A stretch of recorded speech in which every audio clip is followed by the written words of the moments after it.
Hi. இப்போ நான் வந்து ஃப்ரண்ட் நெக்கு சும்மா ஃபினிஷ் பண்ணலை இன்னும். ஆனால் கீழே இந்த இடத்த மட்டும் லைட்டாக ஒரு ஓப்பனிங்காக இவ்வளோ இந்த இடத்த மட்டும் ஃபினிஷ் பண்ணி வச்சுருக்கேன். ஓகேவா? அப்புறமா பேக்கில் ஒரு 1/2 இன்ச் மட்டும் வரைஞ்சி வச்சுருக்கேன். இப்போ நான் 1/4 இன்ச்சில் ஸ்டிச் பண்ண போகிறேன் காலர் அட்டாச் பண்ணுறதுக்கு. அதுக்கு கரெக்டாக அந்த 1/4 இன்ச்லேயே டேப்பை வச்சுட்டு இங்கே இருக்கா அப்படி இந்த 1/4 இன்ச்லேயே டேப்பை வச்சுட்டு எத்தனை இன்ச் இருக்குன்றதை இங்கேருந்து இப்படியே வந்து இந்த 1/2 வரைக்கும் பார்த்துருக்கேன். 11.5 இன்ச் வந்திருக்கு. ஓகேவா? இந்த 1/4 இன்ச்சு கீழே இறங்கி இங்கேயே இந்த ரவுண்ட்லேயே போயிட்டு இப்படியே இது வரைக்கும் பார்த்துருக்கேன். 11.5 இன்ச் வந்திருக்கு ஒரு சைடு மட்டும். துணியை இங்கே 2 கேன்வாஸை மடித்து வச்சுருக்கேன். ஓகேவா? 2 மடிச்சுட்டு மடிப்பு இங்கே இருக்குது. நமக்கு எவ்வளோ லென்த் இப்போ நான் 11.5 இன்ச்சு கண்டுபிடிச்சிருக்கேன்னா என்ன எடுக்கிறோமோ அதை விட இந்த ஹைட்டு வந்து 2 இன்ச்சு கம்மியாக எடுத்துக்கோங்க. ஓகேவா? இப்போ நான் இங்கேருந்து 9 தான் மார்க் பண்ணிக்கேன். நமக்கு தேவையான ரவுண்டு வந்து 11.5. நான் மார்க் பண்ணது 9 தான். மார்க் பண்ணிட்டு ஒரு பாக்ஸ் போட்டேன். அகலம் வந்து அடல்ட்டுக்குன்னு போகும்போது நீங்கள் 5 இன்ச் வரைக்கும் வச்சுக்கலாம். ஓகேவா? வச்சுட்டு ஒரு டப்பா மாதிரி க்ரியேட் பண்ணிவிட்டு அந்த டப்பாவில் இங்கே 9 இருக்கா அதில் சென்டர் நோட் பண்ணிவிட்டு இங்கேருந்து வளைவு வர மாதிரி கொண்டு போய் வரைஞ்சிக்கோங்க. வரைஞ்சிட்டு இந்த இடத்த டேப்பை வச்சு இப்படியே நீங்கள் மெஷர் பண்ண போகிறீங்க. இப்படியே மெஷர் பண்ணும்போது எங்கனக்குள்ளே உங்களுக்கு தேவையான 11.5 இன்ச்சு நான் அளந்தேன்னா அதை நோட் பண்ணிவிட்டு நேராக ஒரு கோடு போட்டுட்டு 1 இன்ச்சு நான் விற்று வச்சுருக்கேன். காலர் உங்களுக்கு 1 வேணாம் 1.25 வேணாம் இல்லை இன்னும் கம்மியானா 3/4 இன்ச் அது என்ன வேணுமோ அந்த வித்தை மார்க் பண்ணிவிட்டு அப்படியே வளைஞ்சிக்கோங்க. இந்த முடிகிற இடத்த மட்டும் ஷேப் கொடுத்துட்டேன். கீழே ஷேப் தரக்கூடாது. கீழே 11.5 அப்படியே இருக்கணும். மேலே தான் லைட்டாக ஒரு ஷேப் கொடுக்கணும். இதை நான் வெட்டி எடுத்து லைனிங்கில் அட்டாச் பண்ணி அடுத்து காமிக்கிறேன்.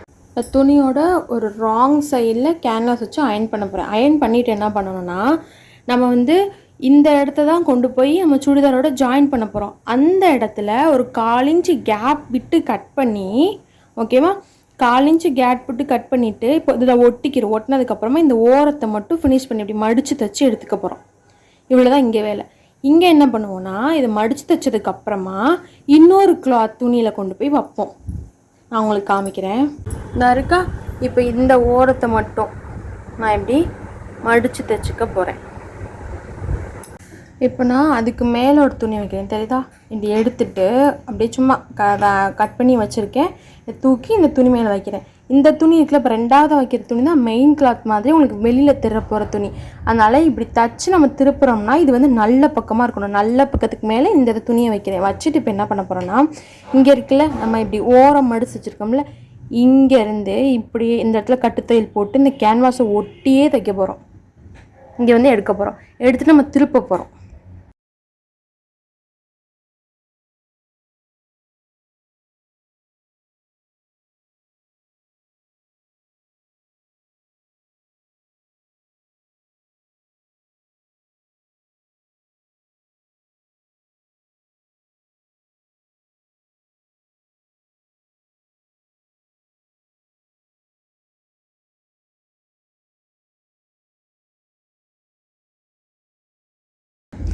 தைச்சிட்டேன்னா தைச்சதுக்கப்புறமா இங்கேருந்து ஒரு 1/4 இன்ச்சு கேப் விட்டு இந்த இடத்த கட் பண்ணி எடுக்க போகிறேன். தைச்சிட்டேன்னா அப்படியே அங்கங்கே கட் கொடுத்துக்கிட்டேன். இந்த வளைவுக்கிட்டேலாம் இந்த தெரியுதா? கட் கொடுத்துட்டு திருப்பி விட்றேன். இதை அப்படியே உள்ள திருப்பினதுக்கப்புறம் நமக்கு இப்படி கிடச்சிருக்கு. ரைட்டாக இது ஃபுல்லாக உள்ளே போயிடுச்சு. இப்படி கிடச்சிருக்கு. ஃபஸ்ட் எடுத்துகிட்டு இந்த ஓரத்தில் ஒரு தையல் போட்டுக்கிறேன். போட்டதுக்கப்புறமா இந்த பீஸ் இருக்குல்ல, இந்த பீஸை விட 1/4 இன்ச் நல்லாவே துணி இருக்கிற மாதிரி கட் பண்ணி எடுக்கணும். இந்த பீஸை தான் நம்ம சுடிதாரோட ஜாயின் பண்ணுவோம். ஜாயின் பண்ணி இந்த பிசரெல்லாம் உள்ளே வச்சு இந்த பீஸை வச்சு இப்படி மறைச்சி தைச்சி விடுவோம். ஓகேவா? நான் உங்களுக்கு காமிக்கிறேன்.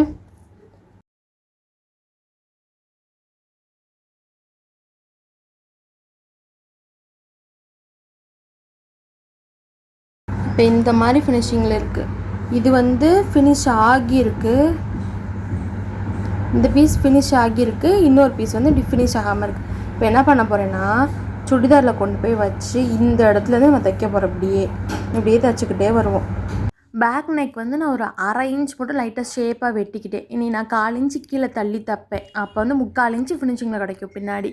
முன்னாடி வந்து 1/4 இன்ச்சு தையலுக்கு விட்டுட்டு 5 இன்ச்சில் ஒரு ரவுண்டும் கீழே லைட்டாக ஒரு வி ஷேப்பும் கொடுத்து எடுத்திருக்கேன். இப்போ நம்ம ஒரு பக்கம் மட்டும் ஃபினிஷ் பண்ணாமல் வச்சுருக்கோமா, நம்ம எவ்வளவுக்கு ஒரு துணி நல்லா மடித்து தைச்சிட்டோம் ஒரு பக்கம், இன்னொரு பக்கம் மடித்து தைக்காமல் ரா எஜ்ஜாக இருக்கா, அந்த ரா எஜ்ஜில் இப்படி தைக்க போகிறோம், ஒட்டியே தைக்க போகிறோம். ஓகேவா? ஒரு இடத்துல அதிகமாக ஒரு இடத்துல கம்மியாக இல்லாமல் ஈக்குவலாக ஈவனாக ஒரே அளவாக துணி மிச்சம் வச்சு வெட்டியிருந்தீங்க அப்படின்னா ஈஸியாக நீங்கள் தச்சு திருப்பும் போது ஈவனாக இருக்கும். நீங்கள் இந்த இது வெட்டி விடுறோம்ல, அது கொஞ்சம் ஒரு இடத்துல கூட கம்மியாக இருக்குது, நான் அதை பார்க்காம நானாக தைச்சிக்கிட்டே இருந்தேன்னா ஒரு பக்கம் இழுத்த மாதிரி இருக்கும்.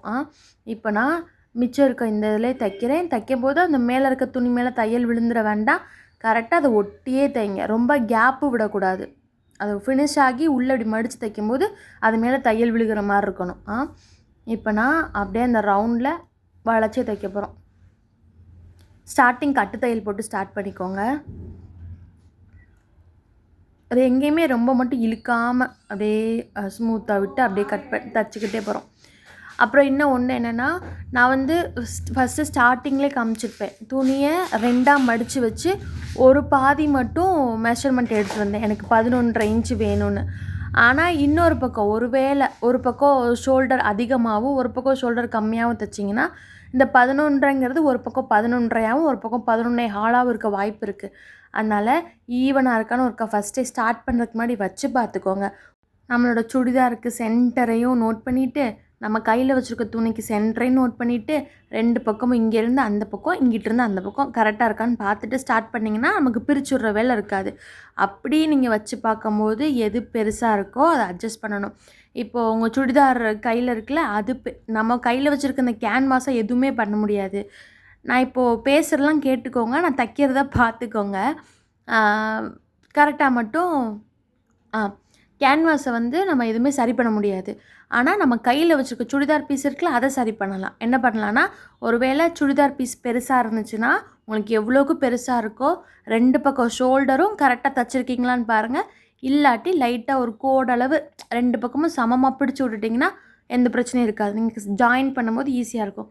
ஒருவேளை உங்கள் சுடிதார் பீஸ் சிறுசாக இருந்துச்சு அப்படின்னா, ஷோல்டர் நீங்கள் தைச்சிங்கல்ல, அந்த இடத்த ஒரு லைட்டாக ஒரு பிரித்து விட்டு லூஸ் விடுற மாதிரி பிரிச்சுட்டு கொஞ்சம் கீழே தள்ளி தைச்சிக்கோங்க. ஓகேவா? அப்படி பண்ணுற மூலியமா நமக்கு பிரச்சனை வராது, காலரில் பயம் இருக்காது. நான் இப்படி தைச்சிக்கிட்டே வந்துட்டேன்னா கரெக்டாக நான் தைச்சிக்கிட்டே வரும்போது எந்த துணி ஒரு துணியில் மட்டும்தான் தையல் விழுகணும், இன்னொரு துணியில் தையல் விழுகக்கூடாது. இப்படி தைக்கும்போது இன்னொரு துணி மேலே தையல் விழுகாமல் நம்ம ஒரு கிளாத் வச்சுருக்கோள்ள ஃபினிஷ் ஆகாமல் அந்த கிளாத்தில் மட்டும் தையல் விழுகிற மாதிரி பார்த்து அப்படியே தைச்சிக்கோங்க. இவ்வளோ தான். ஓகேவா? அந்த ரவுண்ட்லேயே நம்ம தைச்சி எடுத்துக்க போகிறோம்.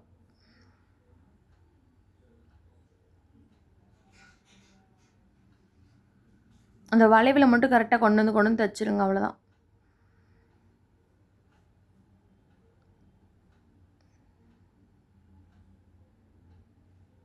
அப்புறம் அங்கங்கே லைட்டாக ஒரு நாச் கொடுப்போம்ல, கட் பண்ணிவிட்டு இப்போ இந்த துணியை கவர் பண்ணி ஒரு தையல். லைட்டாக எனக்கு அந்த ஒரு இடத்துல மட்டும் தையல் வந்து அந்த ஃபினிஷ் ஆன துணியிலே விழுந்திருக்கா, அதை பிரித்து விட்டுட்டு அவங்களுக்குள்ள இது தையல் பிரிஞ்சு இருந்துச்சுன்னா அதையும் தைச்சிக்கோங்க.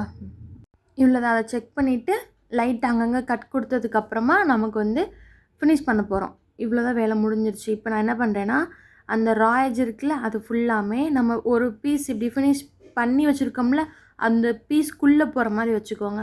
அப்படி பண்ணிட்டிங்கன்னா உங்களுக்கு இந்த ரா எட்ஜ் எதுவும் தெரியாது. அப்படியே எல்லாமே உள்ளே போகிற மாதிரி வச்சுட்டு, நம்ம வந்து வெளிப்பக்கம் பார்த்து தைக்காமல் உள்ளே நமக்கு இந்த பிசுரெல்லாம் உள்ளே போகிற மாதிரி இப்படி வச்சுட்டு உள்பக்கம் இந்த ஓரத்துலேயே தைக்க போகிறோம். இவ்வளோ தான்.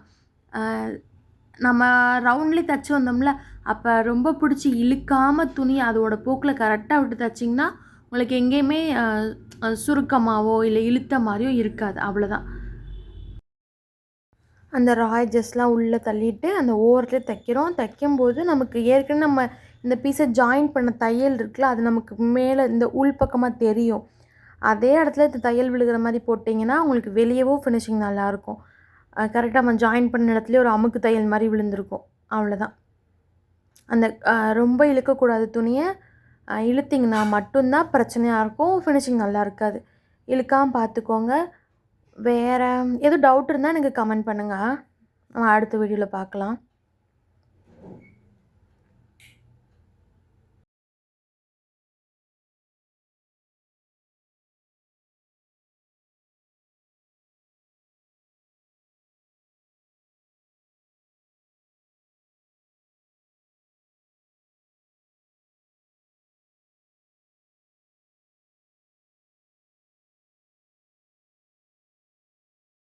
இவ்வளோதான் ஃபினிஷ் பண்ணிவிட்டேன்.